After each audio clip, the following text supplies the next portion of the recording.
of that, some big breaking news which is coming in at times now, super exclusive about India's strong diplomatic pitch in order to smoke out Zakir Naik from his hideout, which is there in Malaysia.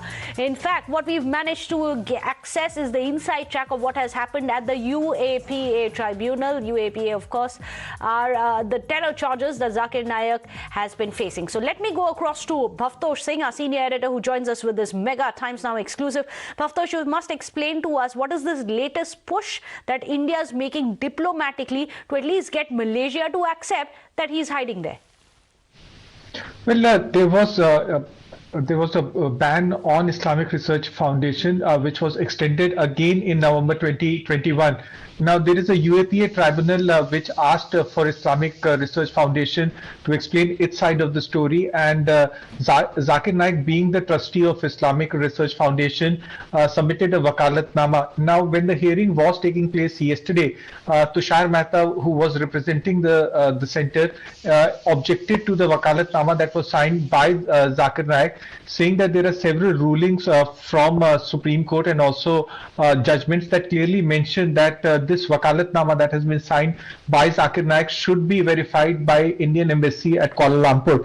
Now, even his lawyer, Zakir Naik lawyer, also admitted that the Vakalatnama has not been verified by the Indian Embassy at Kuala Lumpur. Now, the background of this is that there have been several attempts by Indian agencies to get a red corner notice against Zakir Naik, and despite repeated attempts by Indian agencies, there is no red corner notice against Zakir Naik. He continues to make hate speeches from Malaysia, and Malaysia has also not deported Zakir Naik.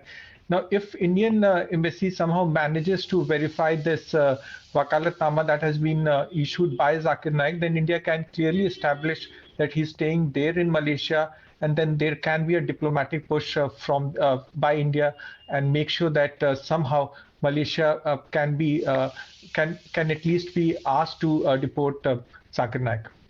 Well, in fact, let me go across to Pradeep Datta, also our senior editor, who's joining us. Pradeep, Bhavtosh has explained to us the massive diplomatic push offensive being made by India. If you can explain to us and remind our viewers how this hate preacher and the reason why he's wanted in India, the way he has been poisoning the Muslim youth, and he has been calling and giving out open calls to terrorize the Bhaks.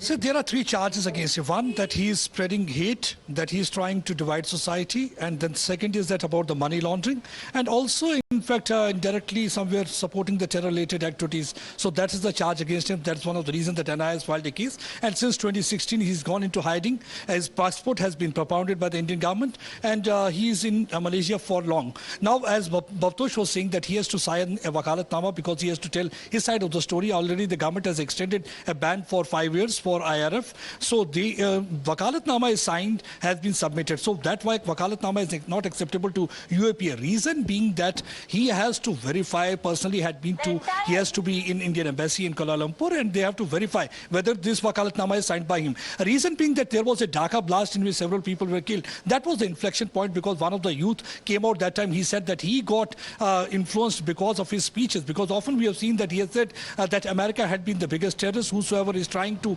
target other religion, he should be killed. So somewhere he was promoting terror-related activities, and that was leading to a lot many problems. Already we have seen that Peace TV that has been launched by Zakir Naik had been banned in many of the countries. So here also through his television channel, he was trying to amplify voices against other communities. He was trying to promote terror-related activity. He was trying to promote jihad. So that was not acceptable to the country. No country would have allowed a person to spread hate and also try to target other communities. He had gone to the extent of saying that if somebody from Muslim converts to other religion, he should also be killed. And if somebody is trying to target the jihadis and the anti-Muslims who are trying to target Muslims should also be targeted. So directly or indirectly, he was involved in such activities that was only promoting, aiding and abetting terror. So that's one of the reasons that he had gone into hiding. His passport has been propounding, though he says that now he's a non-resident who is putting up in Malaysia. So India wants to get him extradited because India is pushing for that. They are already in touch with the Malaysian government. Now it's to be seen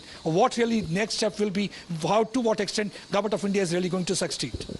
Well, we do hope that Government of India succeeds, and we'll have to wait and see what really comes out of it. Remember, there's a mega diplomatic push which has happened. Thank you so much for joining us with all those details, Bhavtosh as well as Pradeep Datta.